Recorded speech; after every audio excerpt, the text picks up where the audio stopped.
Bismillahirrahmanirrahim. Assalamualaikum warahmatullahi wabarakatuh.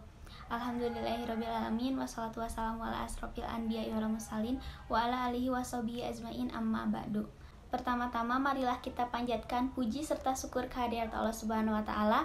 Salawat serta salam semoga tetap tercurah limpahkan kepada nabi kita, yakni Nabi Muhammad sallallahu alaihi wasallam.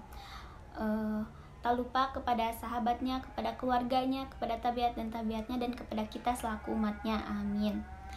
Ibu yang saya hormati dan teman-teman saya yang saya cintai, pada kali ini saya akan membahas tentang etika belajar dalam Islam, termasuk pada situasi dan kondisi saat ini, yaitu karena adanya wabah virus corona atau COVID-19. Etika belajar dalam Islam. Hakikat hidup adalah belajar. Belajar adalah proses transformasi intelektual, kecerdasan, profesional, perubahan menuju khaira ummah atau umat terbaik. Dengan belajar, manusia bisa hidup bermartabat dan membangun peradaban yang berlandaskan ketuhanan dan nilai-nilai kemanusiaan. Perintah Allah Subhanahu wa taala kepada Nabi Muhammad yang pertama adalah membaca.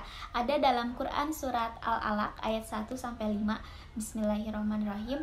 Iqra bismi rabbikal ladzi khalaq, khalaqal insana min 'alaq. Iqra wa rabbukal akram, allazi alama bil qalam, alamal insana ma lam ya'lam. Nah, dari sini Iqra, bacalah. Jadi belajar itu tidak bisa tanpa membaca. Tidak ada proses pembelajaran tanpa melibatkan membaca. Menuntut ilmu itu ibadah. Menuntut ilmu itu wajib bagi setiap muslim dan muslimah. Hadis riwayat Muslim. Ketika kita memulai belajar, kita mengaitkannya dengan Allah. Maksudnya sebelum kita belajar, kita memulai dulu dengan membacakan bismillah dan berdoa supaya dipermudah proses pembelajaran kita. Selain berdoa, kita juga harus menguatkan niat kita dan meneguhkan diri kita supaya ikhlas untuk belajar semata-mata karena mencari ridha Allah, agar ilmu yang kita dapatkan bisa menjadi keberkahan dan bermanfaat bagi diri kita dan bagi orang lain. Imam Syafi'i pernah curhat kepada gurunya tentang hafalan buruknya. Sang guru menasehatinya agar meninggalkan maksiat. Kata sang guru, ilmu itu cahaya dan cahaya Allah itu tidak akan masuk kepada orang yang berbuat maksiat. Maka dari itu, belajar harus jauh dari perbuatan maksiat supaya menjadi cahaya yang menerangi jalan hidup si pelajar tersebut. Selain menjauhi maksiat, kita juga senantiasa harus berperilaku yang baik. Contohnya seperti ikhlas, sabar dalam belajar, bersungguh-sungguh, rendah hati, rajin, tekun, dan mengamalkan ilmu yang kita dapatkan. Ilmu yang kita dapatkan jika tidak diamalkan kepada orang lain, itu bagaikan pohon yang tidak berbuah. Imam Syafi'i juga menegaskan bahwa ilmu pengetahuan itu bukan apa yang kita hafalkan, tetapi yang bermanfaat dalam perbuatan. Sabda Rasulullah Shallallahu Alaihi Wasallam, siapa yang bertambah ilmunya tetapi tidak bertambah petunjuknya, maka akan semakin jauh dari Allah Subhanahu Wa Taala. Hadis riwayat Ad-Darimi. Belajar meningkatkan kecerdasan.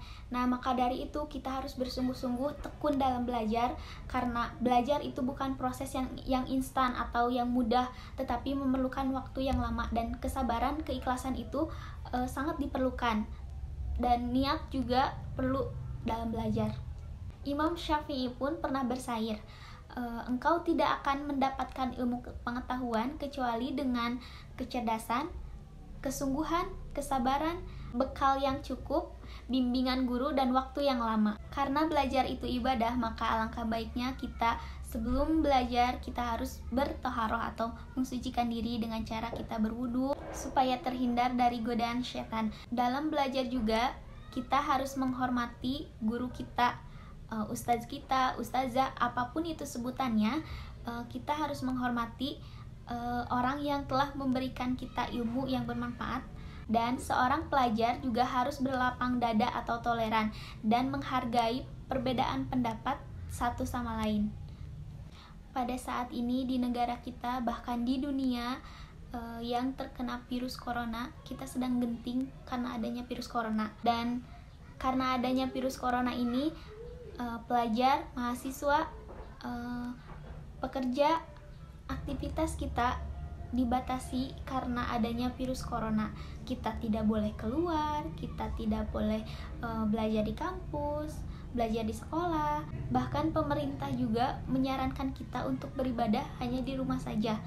Bahkan masjid-masjid ditutup. Dan selain ada kekurangannya, kita juga bisa mengambil hikmah dari semua ini, yaitu kita bisa berkumpul dengan keluarga, kita bisa belajar di rumah, kita bisa bersama-sama dengan keluarga, dan kita itu harus bersyukur.